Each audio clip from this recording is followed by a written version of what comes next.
अंधी बुढ़िया, इतने सारे पैसे, ये पैसे तो अंदर से चोरी करके आई है ना?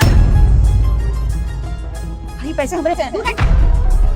बड़ी, ये पैसे मेरे पैसे दो। तुझे से गरीबों को ना बहुत अच्छे से जानती हूँ मैं। अंदर से पैसे चोरी करके लाई है ना तू? नहीं मैडम जी, मैं क्यों चोरी करूंगी? ये पैसे मेरे हैं। तेरे पैसे? अपना हुलिया देखा है तूने? पता है कितने पैसे हैं ये? दूंगी ना तो गिन भी नहीं पाएगी, समझी? सिक्योरिटी गार्ड हो गया, सिक्योरिटी गार्ड। अच्छा, वो यहाँ नहीं है, तभी तो उस चीज का फायदा उठाकर ऑफिस में चली गई चोरी करने के लिए। तुझे तो मैं छोड़ूंगी नहीं। अरे मैडम जी, मेरी बात पे विश्वास कीजिए, मैं यहाँ किसी से मिलने आई थी। मैं बोला क्यों चोरी करूंगी? वो मिले नहीं तो बस मैं जा रही थी। क्या किसी से मिलने आई थी? अबे तेरे जैसे गरीब से तो कौन ही मिलेगा? बड़ी बड़ी फटीचर औरत, छी, तेरे में से कितनी गंदी बदबू आ रही है। तेरे पास खड़े होने लगी ना, घिन आ रही है मुझे। मैडम जी, ये क्या तरीका है किसी से बात करने का? कम से कम आप मेरी उम्र का तो लिहाज कीजिए। आपको ऐसा क्यों लगता है कि जो गरीब होगा उसके पास पैसे नहीं हो सकते? अरे हमने कपड़ा सादा पहना हुआ है, हम गांव के लोग हैं। इसका मतलब ये थोड़ी है कि आप हमारी बेइज्जती करेंगी। और कहाँ से हमारे कपड़े महक रहे हैं? जो आप कर रही है ना, मेरे बेटे को पता चल गया ना, आपको बहुत महंगा पड़ेगा, मैं बता रही हूँ। अच्छा, तो तेरा बेटा यहाँ आएगा? तू खुद तो यहाँ चोरी करने आ गई। तुझे लगता है कि तेरा बेटा यहाँ इतनी आसानी से पहुंच पाएगा? इतनी बड़ी कंपनी आई है, तुम दोनों माँ बेटा मिलकर चोरी करते हो क्या?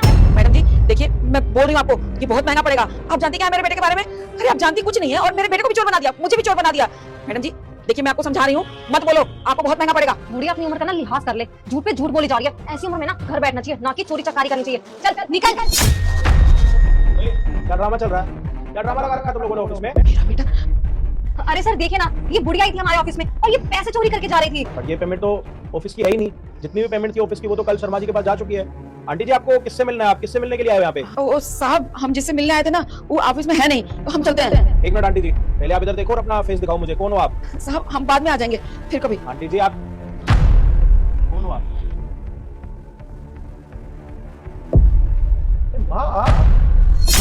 आप यहाँ पे क्या कर रही हो? और आपने क्या हाल बना रखा अपना?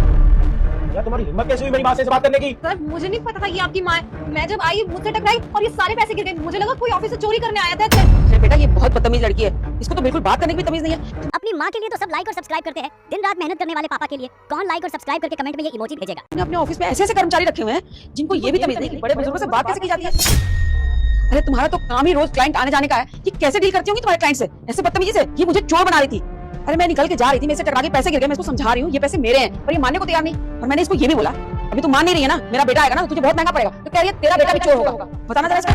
नहीं सर, ऐसा नहीं, ये गलत तरीके से बता रही हैं आपको। तुम्हारी मैनेजर की पोस्ट ना मुझे लगता है तुम्हारे सर पर चढ़ चुकी है। तुम्हें बात करने का बिल्कुल भी तरीका नहीं। और तुम ना ऑफिस में अंदर आके मुझसे मिलो। माँ आप आइए मेरे साथ।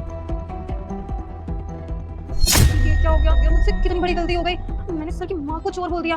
आप सर मुझे नौकरी से निकाल देंगे। नहीं नहीं नहीं, मैं ऐसा नहीं होने दे सकती।